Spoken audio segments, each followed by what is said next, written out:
मैं यहाँ तक पढ़ा था तो हमारी अचानक क्लास रुक गई थी, कुछ प्रॉब्लम आ गई थी। तो आज हम अपनी क्लास कंटिन्यू करते हैं उसी जगह से। कुछ मिनटों में सही हो गया है। ओके स्टूडेंटों, वहीं से हम शुरू करते हैं अपनी क्लास। तो देखते हैं हम आगे। तुम्हारा आगे था अभिकारक। वे पदार्थ जो किसी अभिक्रिया में भाग लेते हैं अभिकारक कहलाते हैं। जैसे ऊपर के समीकरण में मैग्नीशियम ऑक्सीजन अभिक्रिया में भाग लेते हैं, इसलिए अभिकारक कहलाते हैं। दोनों अभिकारक कहलाते हैं। ओके स्टूडेंट, उत्पाद जो इनसे बनेगा उसे हम उत्पाद कहते हैं। जैसे Mg प्लस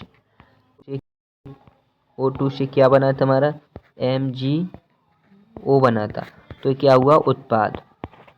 तो ये डेफिनेशन यहाँ पर लिखी, जैसे किसी भी क्रिया के दौरान नए बनने वाले उत्पाद को पदार्थों को उत्पाद कहते हैं। जैसे Mg उत्पाद है, जो Mg और O2 के भाग लेने से नया पदार्थ बना है। ओके स्टूडेंट, आपको मैं आशा करता हूँ समझ में आ गया होगा। अगर समझ में आया हो तो चैनल को सब्सक्राइब जरूर करें। नेक्स्ट हमारा है, नेक्स्ट देखते हैं हम।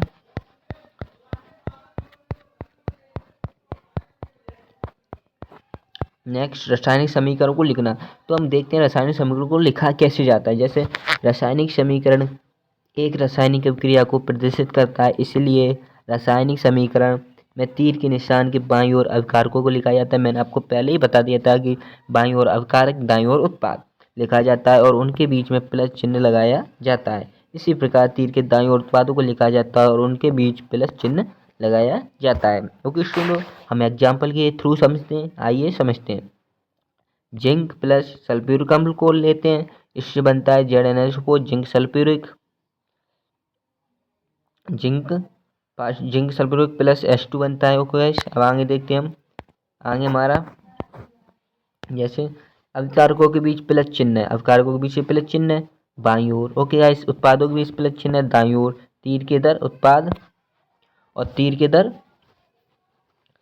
दर बाईं ओर अभिकारक, दाईं ओर उत्पाद। ओके स्टूडेंट, आपके समझ में आ गया होगा।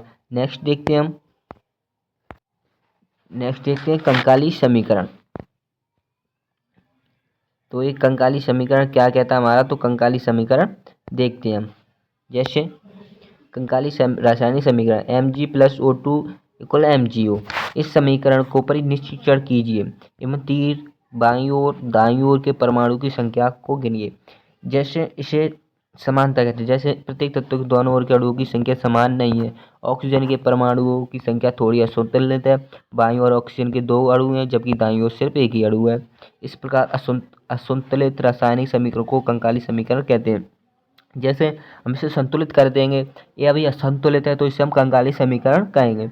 अगर आप देखेंगे Mg प्लस O2, यहाँ पर बना MgO, यहाँ पर O है, 2 O है, यहाँ पर एक ऑक्सीजन है, यहाँ पर एक मैग्नीशियम है, यहाँ एक मैग्नीशियम है।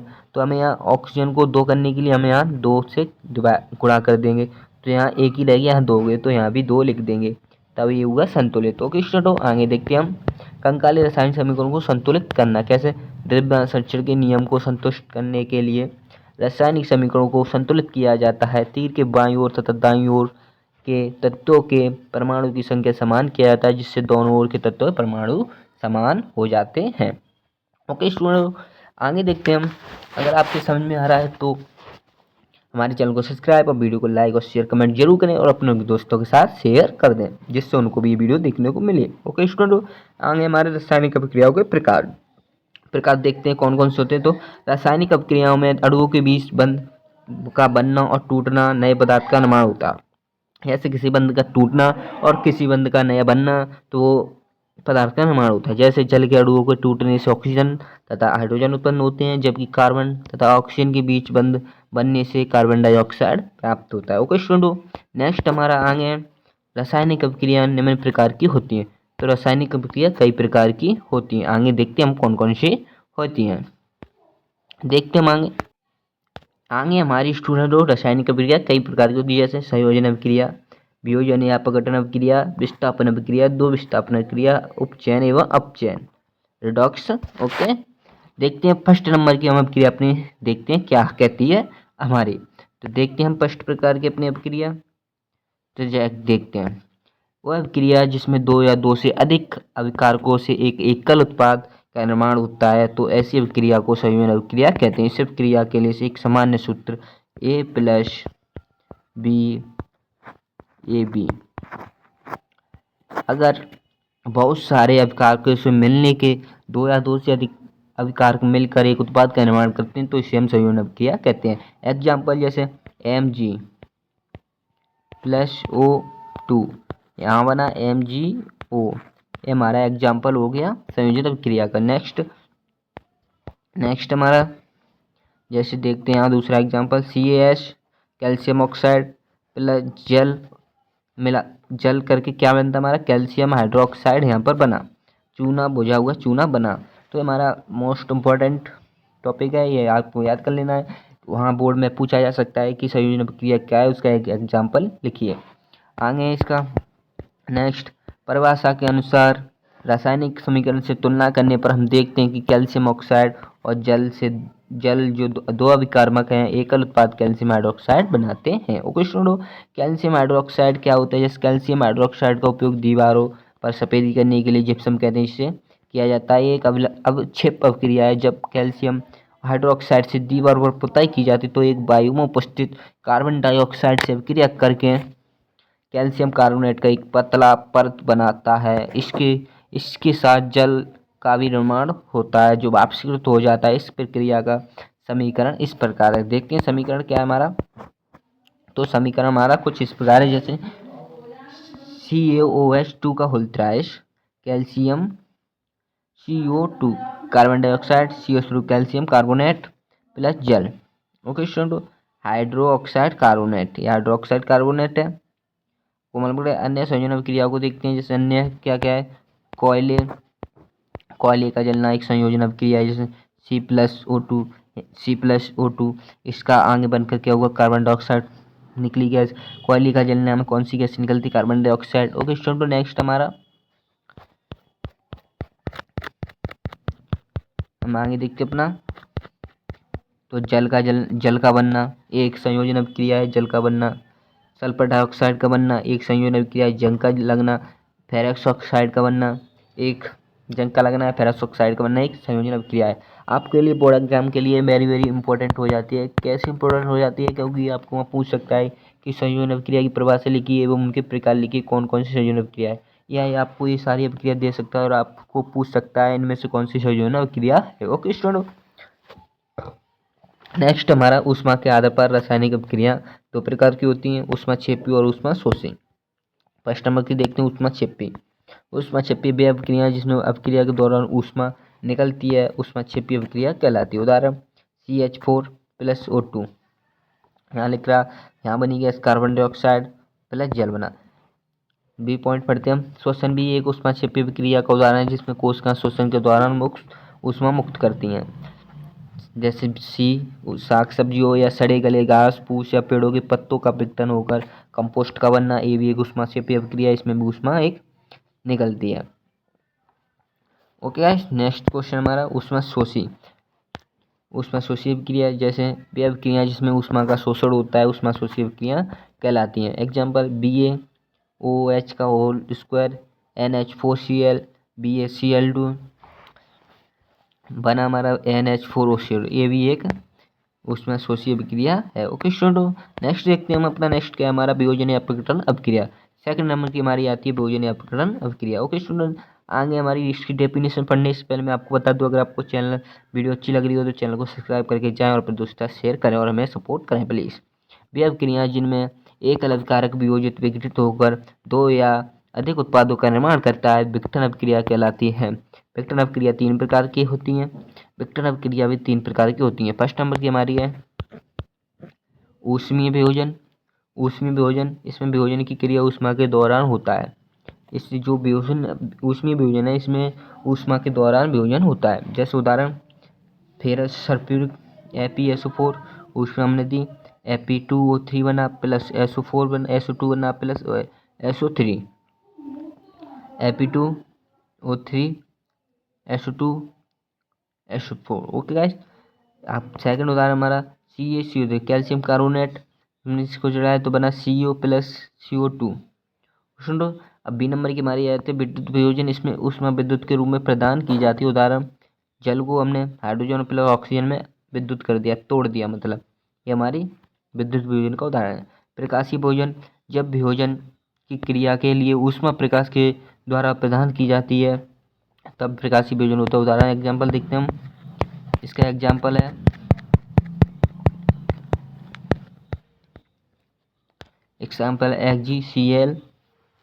AgCl, सूर्य का प्रकाश दिया हमने, AgO प्लस Cl में तोल दिया। ओके गाइस, इसका सेकंड उदाहरण है AgBr, 2AgBr में टूट गया। ओके गाइस, ये एग्जाम्पल आपको याद रखने हैं क्योंकि ये मोस्ट इंपॉर्टेंट हो जाते हैं बोर्ड की दृष्टि से, क्योंकि ये पूछ सकता है कि भोजन अभिक्रिया क्या है, इसके एग्जाम्पल दीजिए, भोजन अभिक्रिया कितने प्रकार की होती हैं, इसके एग्जाम्पल देकर लिखिए। ओके स्टूडेंट, 5 नंबर का क्वेश्चन आ सकता या 5 नंबर में आ सकता है। ओके स्टूडेंट, नेक्स्ट हमारा थर्ड, विस्थापन अभिक्रिया। ऐसी अभिक्रिया जिसमें अधिक अभिक्रियाशील पदार्थ कम अभिक्रियाशील पदार्थ को विस्थापन कर देते हैं या उसके यौगिक से अलग कर देते हैं, विस्थापन अभिक्रिया कहलाती है। जैसे एग्जाम्पल देखते हैं हम, या जैसे दो खुशहाल परिवारों के बीच में एक, जैसे दो, ये मैं या ये तुम, हमारे बीच में एक कोई और आ गया तो, और उसने हम दोनों को अलग कर दिया तो, और वो आपके साथ जुड़ गया तो एक विस्थापन अभिक्रिया है क्योंकि उसने हमें अलग कर दिया और वो आपके साथ जुड़ गया। जैसे ApCuSO4, यहाँ Ap क्या करता है कि कम उस क्रियाशील को हटा देता है, Ap ज़्यादा क्रियाशील है और कॉपर कम क्रियाशील है, तो कॉपर को यहाँ से हटा देगा और Ap खुद जुड़ जाएगा, है ApSO4 बन जाएगा, कॉपर इधर आ जाएगा। ओके गाइस, फेरम सल्फेट बन जाएगा, कॉपर सल्फेट से फेरम सल्फेट बन जाएगा।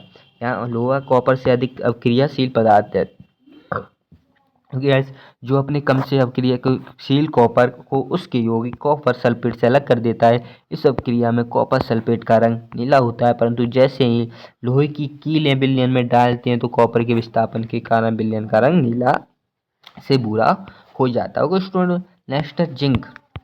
एग्जाम्पल जिंक, जिंक को जब हम लाते हैं कॉपर की जगह तो हमारा जिंक सल्फेट बन जाता है और कॉपर इधर आ जाता है। थर्ड एग्जाम्पल, ये आपको सारे एग्जाम्पल याद रखने हैं क्योंकि इन एग्जाम्पलों में से एक एग्जाम्पल आपको लिखना है, कौन सा भी लिख देना है। 5 नंबर का क्वेश्चन बनता है इनसे, इन अभिक्रियाओं से 2 नंबर का ही बन जाता है, 3 नंबर का बन जाता है। इनको आपको याद करके जाना है, हम नेक्स्ट क्लास में आपकी क्वेश्चन प्रैक्टिस करा देंगे। उदाहरण हमारा, जैसे उदाहरण 2 और 3 में जिंक तथा लेड दोनों तत्वों ने कॉपर को अभिक्रिया में उसके यौगिक से विस्थापित कर देते हैं। ऐसा इसलिए क्योंकि कॉपर जिंक तथा लेड दोनों से कम क्रियाशील है। यह कॉपर है, कॉपर और जिंक दोनों से कम क्रियाशील है। ओके गाइस, दो विस्थापन क्रिया क्या होती है 4 नंबर की, ऐसी अभिक्रिया जिसमें अपकारकों के बीच आयनों का आदान प्रदान होता है दो विस्थापन अभिक्रिया कहलाती है।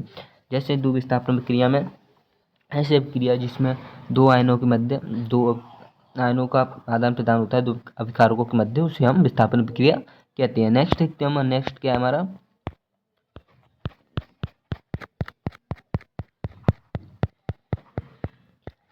जैसे नेक्स्ट दो विस्थापन अभिक्रिया के लिए हमारा सामान्य सूत्र है, ये हमारा सूत्र है दो विस्थापन अभिक्रिया के लिए। ओके स्टूडेंट, देखते हैं हमारा क्या है। जैसे AB प्लस CD हमारा सूत्र है, AD प्लस CB, ये इधर आ गया और ये इधर आ गया। ओके, देखते हैं Na2SO4 BaCl2, तो हम देखते हैं D नंबर का B के स्थान पर आ जाएगा तो यहाँ पर ये आ जाएगा, तो ये आ गया और ये इसकी जगह पे यार जैसे BaSO4 बना और NaCl बना।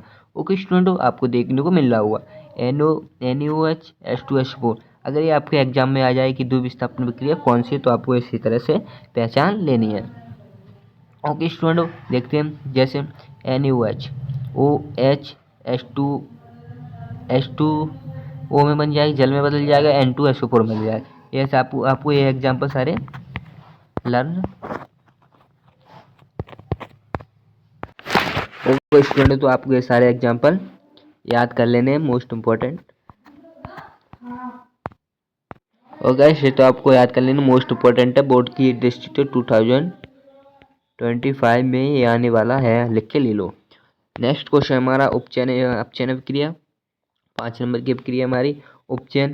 किसी पदार्थ में ऑक्सीजन की वृद्धि तथा हाइड्रोजन का ह्रास होता है अथवा दोनों हो तो इसे उपचयन कहते हैं। उपचयन का उदाहरण है ऑक्सीजन में वृद्धि के लिए जैसे C+O2 CO2। जस्ट 1 मिनट, कुछ ऑक्सीजन में वृद्धि के लिए जैसे C+O2CO2 ऑक्साइड, कार्बन में ऑक्सीजन की वृद्धि होती है, कार्बन में ऑक्सीजन की वृद्धि होती है और एक कार्बन डाइऑक्साइड को अपचायित हो जाता है। ओके स्टूडेंट, नेक्स्ट हमारा एग्जांपल है P4O2 P2O2 ऑक्साइड। फास्फोरस में ऑक्सीजन की वृद्धि होती है, फास्फोरस में ऑक्सीजन की वृद्धि हुई एवं ये फास्फोरस पेट्रोक्साइड में उपचयित होता है। ओके स्टूडेंट, नेक्स्ट हमारा एग्जाम्पल है, आपको ये सारे एग्जाम्पल याद कर लेने, जैसे कॉपर प्लस ऑक्सीजन मिलकर CuO4 बनाता है, कॉपर ऑक्साइड में अपचित हो जाता है और हाइड्रोजन का ह्रास होता है। ओके स्टूडेंट, उपचयन का एग्जाम्पल, उपचयन का उदाहरण जैसे सुपर हाइड्रोइड से हाइड्रोजन का ह्रास होता है और उपचयित होता है। ये सारे एग्जाम्पल आपको याद कर लेने, ये सारे एग्जाम्पल आपके 5 से 6 एग्जाम्पल है आपके 6 से 7 नंबर तैयार हो गए। 5 नंबर में आया अगर उपचयन एवं अपचयन की परिभाषा लिखिए और एग्जाम्पल सही समझाइए, तो आपको ये लिख देना है सारी चीज़ों को स्टूडेंट। नेक्स्ट हमारा ये सारे एग्जाम्पल आपको देख लेने हैं, जैसे अपचयन अपक्रिया। अब अपचयन अपक्रिया हमारी जैसे अपचयन, किसी पदार्थ में हाइड्रोजन की वृद्धि अथवा ऑक्सीजन का ह्रास होता है अथवा दोनों होते हैं तो इसे अपचयन अपक्रिया कहते हैं। अपचयन का एग्जाम्पल है हमारा, नेक्स्ट देखते हैं हम, नेक्स्ट स्लाइड, इसमें आपको सिखाया जाएगा अपचयन का एग्जाम्पल। ये रहा CO, क्या कहा गया था, हाइड्रोजन की वृद्धि ऑक्सीजन का ह्रास, जैसे CuO+H2O, CO यहाँ से ऑक्सीजन हटके यहाँ जुड़ गया तो यहाँ ऑक्सीजन की वृद्धि हुई, रिड्यूस, ये अपचयन हुआ। Okay student, most important first example, 2 example ये आपको याद कर लेनी है। थर्ड एग्जाम्पल दिए गए, कभी कभी ये दोनों अपक्रियाएं साथ साथ होती हैं, जैसे कभी कभी ये अपक्रियाएं दोनों साथ साथ होती हैं, तो अगर ये अपक्रियाएं कभी कभी दोनों एक साथ होती हैं तो इसे हम रेडॉक्स अपक्रिया कहते हैं। नेक्स्ट देखते हैं ऊपर करके, रेडॉक्स अपक्रिया कहते हैं। जैसे ऐसी अपक्रिया जिसमें अपक्रिया के दौरान एक अभिकारक अपचयित होता है जबकि दूसरा अपचयित होता है, उसे रेडॉक्स अपक्रिया कहते हैं। जब किसी अपक्रिया के दौरान उपचयन की क्रिया एवं अपचयन की क्रिया एक साथ हो तो उसे रेडॉक्स अपक्रिया कहते हैं। एग्जाम्पल हमारा zinc oxide ZnO plus CzNCO, यहाँ से हमारा रिड्यूस्ड हुआ, यहाँ से ऑक्साइड हुआ। ओके स्टूडेंट, जैसे यहाँ इसकी लिखा है पूरी हमारी, यहाँ एक ही अपक्रिया में उपचयन एवं अपचयन दोनों ही क्रिया हो रही हैं, इसलिए रेडॉक्स अपक्रिया है। ऑक्सीकारक वह पदार्थ जो अपचयन के लिए ऑक्सीजन देता है या अपचयन के लिए हाइड्रोजन को हटाता है ऑक्सीकारक कहलाता है। ओके स्टूडेंट, नेक्स्ट हमारा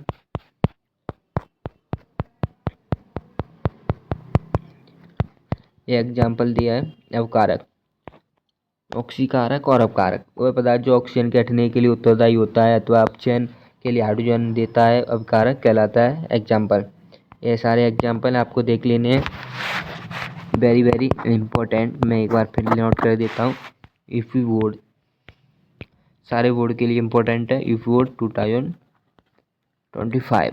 ओके स्टूडेंट, नेक्स्ट हमारा ये सारी चीज़ देख लेनी है। सारांश इसमें दिया गया है, उपचयित पदार्थ H2 जिसमें ऑक्सीजन की वृद्धि होती है, अपचयित पदार्थ CO जिसमें ऑक्सीजन का ह्रास होता है, ऑक्सीकारक CO जो अपचयन के लिए ऑक्सीकरण प्रदान करता है, अपकारक H2 जो ऑक्सीजन के ह्रास के लिए उत्तरदायी। ओके स्टूडेंट, उपचयन का प्रभाव क्या होता है हमारे दैनिक जीवन पर, तो उपचयन का प्रभाव हमारे दैनिक जीवन में ऐसी बहुत सी क्रियाएं हमारे आसपास रहती हैं जिसमें से धातुओं का संचारण एवं खाद्य पदार्थों का विकृत हो जाना सामान्य उदाहरण है, जो उपचयन अभिक्रिया के प्रभाव से होता है। संचारण वह प्रक्रिया जिसमें हवा, जल एवं नमी से अभिक्रिया कर किसी धातु की सतह संचारित गलना हो जाती है, ऐसी प्रक्रिया को संचारण कहते हैं। नोट, संचारण एवं जंग लगना दोनों अलग चीज़ें हैं। जंग लगने से लोही ऐसी धातु की सतह संचारित हो जाती है। संचारित से बचाव की निम्न विधियाँ हैं। जस्तीकरण एक विधिया है जो संचारण से बचाव के लिए उत्तरदायी है। ओके स्टूडेंट, जस्तीकरण एक विधिया है जो संचारण के से उत्तरदायी है बचाने के लिए। आगे हम देखते हैं धातु की सतह को पेंट करके, धातु की सतह पर तेल लगाकर या ग्रीस लगाकर भी हम बचा सकते हैं। आगे में विकृत गंधता, भोजन में उपस्थित वसा एवं तेल का वायुजनित उपचयन जिससे सका उसका स्वाद एवं गंध बदलकर बदबूदार हो जाता है,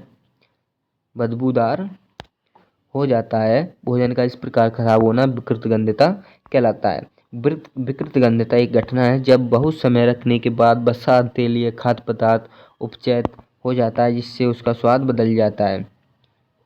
वसा अथवा तेल में तैयार किया खाद्य पदार्थ जैसे सब्जी, चिप्स आदि को प्रतिगंधा होने से खराब कर देता है। हम इसे बचाने के लिए उसमें एक गैस भरते हैं, नाइट्रोजन गैस भरते हैं, तो उससे खराब नहीं होता है। देखते हैं कौन सी गैस भरते हैं, आगे में दिया गया होगा। अपचयित खाद्य पदार्थ का स्वाद बदल जाता है, प्रतिगंधित भोजन खाने योग्य नहीं होता है, खराब हो जाता है स्टूडेंटों। नेक्स्ट हमारा वसा एवं बचाव। बचाव क्या है इसके, तो वसा एवं तेलीय खाद्य पदार्थ को प्रतिगंधों से बचाया जा सकता है अथवा इसकी दर को कम किया जा सकता है। इसको रोकने की निम्न विधियाँ हैं, जैसे वसा एवं तेलीय खाद्य पदार्थों में एंटीऑक्सीडेंट डालने से इसे प्रतिगंधित होने से बचाया जा सकता है। या खाद्य पदार्थों के पैकिंग समय बर्तन से ऑक्सीजन गैस को हटाकर नाइट्रोगेट से भरा जाता है, इससे विकृत गंध होने से बचाया जा सकता है। मैंने क्या कहा था आपको गाइस थोड़ी देर पहले स्टूडेंटों, नाइट्रोजन गैस भरी जाती है। देखो नाइट्रोजन गैस भरी जाती है जिससे ये विकृत गंधित होने से पदार्थ बच जाता है। नेक्स्ट हमारा पॉइंट, उपचयन की दर को कम करने के लिए वायु मुक्त बर्तन में खाद्य पदार्थों को रखने से विकृत गंधित होने की दर को कम किया जा सकता है। ओके स्टूडेंटों, नेक्स्ट पॉइंट, खाद्य पदार्थों को विकृत गंधता से बचाने के लिए ऊष्मा प्रकाश से दूर रखा जाता है।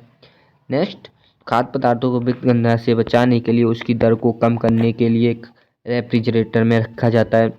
मोस्ट इम्पोर्टेंट हो रहता है, आपके एग्जाम में भी आ सकता है। जैसे विकृत गंधता क्या है, इसकी डेफिनेशन लिखिए एवं इसके बचाव भी लिखिए, बचाव क्या है। ओके स्टूडेंट, ये 5 नंबर में आपके पूछा जा सकता है। नेक्स्ट क्वेश्चन हमारी डेफिनेशन है, रासायनिक समीकरण को संतुलित करना। रासायनिक समीकरण को संतुलित करने की विधि हम यहाँ निश्चित विधि या हिट से ट्रायल का उपयोग करेंगे। जैसे उदाहरण के लिए समीकरण है Fe2O, Fe3O4 प्लस 2 को लेते हैं, इसको लेते हैं। जैसे Fe यहाँ 1 है, यहाँ P3 है, ऑक्सीजन यहाँ जी 1 है, यहाँ पर 4 है, और हाइड्रोजन यहाँ पर बराबर है, यहाँ पर बराबर है। तो हम देखते हैं क्या होता है। तो हम पहले करते हैं अपना 3, जैसे हम इसको लिखते हैं यहाँ पर Ap प्लस H2O, इसे हम Fe3O4 प्लस H2। तो यहाँ पर Fe3, यहाँ पर Fe1 है, तो F3 कर दिया। Fe3 हो गया, बराबर हो गया, ऑक्सीजन यहाँ पर कितना है 4, यहाँ पर कितना है 2 है ना, तो हम यहाँ पर कर देंगे 4, यहाँ पर 4, यहाँ पर 4, तो यहाँ पर हाइड्रोजन कितना हो गया 8, यहाँ पर कितना हो गया 2, तो यहाँ पर कर देंगे हम 4, हाइड्रोजन भी 8, ये हमारा संतुलित अभिक्रिया हो गई। इसके हम देखते हैं आगे क्या कहता है ये। जैसे यहाँ पर स्टेप वन हम देखते हैं, स्टेप 1 में क्या कहता है हमारा। तो स्टेप 1 हम देखते हैं, ये हमारा स्टेप 1 है। जैसे एक कल्पना करते हो कि प्रत्येक सूत्र बॉक्स में होने निम्न प्रकार से बॉक्स में लिखिए। ये इसलिए कि बॉक्स के अंदर कोई बदलाव नहीं होना चाहिए, आपको ध्यान देना चाहिए। जैसे Fe Fe3O4 H2। Second point, असंतुलित समीकरण में उपस्थित भिन्न प्रकार के तत्वों के परमाणु का सूची बनाइए, गिनती कीजिए इस प्रकार से। जैसे पहले देखिए कि किस तत्वों के परमाणु की संख्या सबसे अधिक है, यह विकारक या उत्पाद की ओर से हो सकता है। इसी कसौटी के उपयोग से हम पाया कि यौगिक Fe3O4 में ऑक्सीजन तत्व के सबसे अधिक 4 परमाणु हैं। ओके स्टूडेंट, 4 परमाणु हैं, तो इसके हमने प्रोडक्ट में 1 है और इधर 4 है। ओके, ऑक्सीजन के परमाणु की संख्या को बराबर करने के लिए H2O के साथ गुणांक 4 लगाते हैं। ओके सर, मैंने आपको बता दिया है। जिससे इस प्रकार 4H2O लिखेंगे तब हमें समीकरण प्राप्त होता है। देखो हमने ये समीकरण प्राप्त किया था, ये हमने ऑक्सीजन में जोड़ा 4, तो यहाँ पर हो गया, हमने यहाँ 4 जोड़ा था। अगला स्टेप हमारा अधिकतम परमाणु को वाला तत्व Fe है, इसे ठीक उसी नियम से संतुलित करना है। ओके स्टूडेंट, ठीक उसी प्रकार संतुलित करना है, एक संतुलित करते जाना है। यहाँ तक संतुलित हो गया। नेक्स्ट हमारा है, जैसे यहाँ पर आ गया रूप में अभिकारक और 4×2 8 परमाणु, जबकि उत्पाद की ओर सिर्फ 2 परमाणु हैं। तब हम इसमें 4 का गुणा कर देंगे और ×2 हो जाएगा, इक्वल हाइड्रोजन भी 8 हो जाएगा। ओके स्टूडेंटों, हम इसकी पूर्णतः क्या समीकरण बन के आती है तो ये देखते हैं। हमारी ये समीकरण बन के आई, जो लिख करके आया हमारा एक्सप्लेन वो इसी लिख करके आया। जैसे अब हम ये देखते हैं कि ये समीकरण पूरी तरह संतुलित है। उदाहरण सेकंड देखते हैं। अब हम एक नए समीकरण को निरीक्षण विधि इट्स एवं ट्रायल से हल करने की कोशिश करते हैं। वो हमने सवाल साधारण विधि से हल किया, अब हमें इट्स एवं एंड ट्रायल विधि से हल करने की कोशिश करते हैं। जैसे HNO3 COH2 CaNO3 का होल ट्वाइस H2O। ऊपर दिए गए समीकरण को देखने से ज्ञात होता है कि यौगिक के सबसे अधिक 2 परमाणु अणु हैं। संतुलित करने के लिए हमारे पास लेफ्ट हैंड साइड 1 तथा राइट हैंड साइड 2 अणु, इसलिए देखते हैं Na3NO3 प्रोडक्ट में हमारे कितने NO3 हैं? 1 NO3 है। और हमारे रिएक्टेंट में हमारे NO3 कितने हैं? 2 NO3 हैं। ओके स्टूडेंटों, जैसे ये हमारा ये रहा 2 NO3 है, ये हमारा 1 NO3 है। ओके स्टूडेंटों, आगे हमारा यहाँ नाइट्रोजन था ऑक्सीजन संतुलित हो जाएंगे तब 2 NO3 अभिकारक की ओर NO3 उत्पाद की ओर लिखते हैं, तब समीकरण प्राप्त होता है। जैसे हमारे 2 लगा दिए, ये हमारा संतुलित हो गया। ओके स्टूडेंटों, नेक्स्ट हमारा आगे अगर आपको वीडियो अच्छी लग रही हो, समझ में आ रही हो, तो हमारे चैनल को सब्सक्राइब, वीडियो को लाइक और शेयर कमेंट जरूर करें और अपने दोस्तों से शेयर करें, जिससे उनको भी ये वीडियो प्राप्त हो सके। और ऐसी वीडियो देखने के लिए चैनल को सब्सक्राइब कर लें, क्योंकि 1 शॉट रोज आते रहते हैं। कल हमारे इस चैप्टर का क्वेश्चन प्रैक्टिस होने वाला है, क्योंकि आज हम रीडिंग करेंगे, अगले दिन हम क्वेश्चन प्रैक्टिस करते हैं। ओके स्टूडेंट, देखते हैं हम क्या कहता है। यहाँ कैल्शियम स्वतः संतुलित हो चुका है। अब हमें केवल हाइड्रोजन अणु को संतुलित करना है। अभिकारक की ओर कुल 4 हाइड्रोजन परमाणु, उत्पाद की ओर 2 हैं, तो हमें इसे भी 4 करने होंगे। तो हम इसे इंटू 4 2 से गुणा कर देंगे। उत्पाद को 2 गुणांक के रूप में चाहिए, क्योंकि 4/2 तब समीकरण प्राप्त होता है। ये हमें समीकरण प्राप्त हुआ। आगे देखते हैं हम इसी समीकरण में अब करने के लिए कुछ नहीं है, इसलिए इससे उपस्थित भिन्न तत्वों से परमाणु की गिनती करने तक सूची बनाने पर हमें प्राप्त होगा। जैसे ऑक्सीजन अभिकारक में 8 है, उत्पाद में 8 है। नाइट्रोजन उत्पाद में 8 है, अभिकारक में 8 है, बराबर कैल्शियम अभिकारक में 1 है, अभिकारक में 1 है। हाइड्रोजन अभिकारक में 4 है, उत्पाद में 4 है, मतलब ये हमारा संतुलित हो चुका है। इस प्रकार हम देखते हैं कि समीकरण संतुलित हो चुका है। जैसे 2HNO3 CaOH2 CaNO3 2H2। पहले हमारा क्या था? HNO3 plus CaOH2 CaNO3 plus H2 ये था। अब हमारा ये संतुलित समीकरण लेकर के आ गया। वेरी इंपॉर्टेंट, ये हमारा इंपॉर्टेंट हो जाता है बॉडी की दृष्टि से, क्योंकि ये आ भी सकता है। संतुलित समीकरण क्या होता है, इसकी डेफिनेशन लिखिए और इसे संतुलित कीजिए। ओके, पर क्वेश्चन आता है समीकरण संतुलित करने के लिए, एक क्वेश्चन 100% आता है। 1 क्वेश्चन 100% आता है संतुलित करने के लिए। ओके स्टूडेंटों, नेक्स्ट हमारा इधर ये संतुलित हो चुका है स्टूडेंटों। आगे क्या दिया गया है देखते हैं हम, आगे है कुछ या नहीं। तो स्टूडेंटों, आज की क्लास हमारी यहीं समाप्त होती है, क्योंकि हमने यहाँ आज चैप्टर फिनिश कर दिया है। हमारा फर्स्ट चैप्टर रसायन विज्ञान हमारा खत्म हो गया है। केमिस्ट्री का हमारा फर्स्ट चैप्टर खत्म हो गया है, फिनिश कर दिया हमने। अगर आपको वीडियो पसंद आई हो या कुछ भी गलत लगा हो तो वीडियो को रिवाइज करके देख लें, आपके फिर समझ में आ जाएगा। PDF हमारे टेलीग्राम चैनल पर मिल जाएगा, टेलीग्राम की लिंक हमारे डिस्क्रिप्शन में मिल जाएगी। ओके स्टूडेंटों, ऐसी वीडियो देखने के लिए हमारे चैनल को सब्सक्राइब करें। और अगली वीडियो नेक्स्ट हमारी ये क्लास सुबह हमारी 6 बजे लाइव चलती है, 6 AM पर चलती है, हर दिन 6 AM पे स्टार्ट होती है। ओके स्टूडेंटों, अगर आपको ऐसी वीडियो देखनी है तो हमारे चैनल को सब्सक्राइब भी करना पड़ेगा। अगर आप दोस्तों के साथ शेयर जरूर करें, क्योंकि उनको भी वोट तो अप करना है 2025। ओके स्टूडेंटों, देखते रहिए और पढ़ते रहिए और सीखते रहिए। धन्यवाद, वीडियो देखने के लिए धन्यवाद। BW वाला राहुल क्लासेस की तरफ से। Okay, thanks for watching.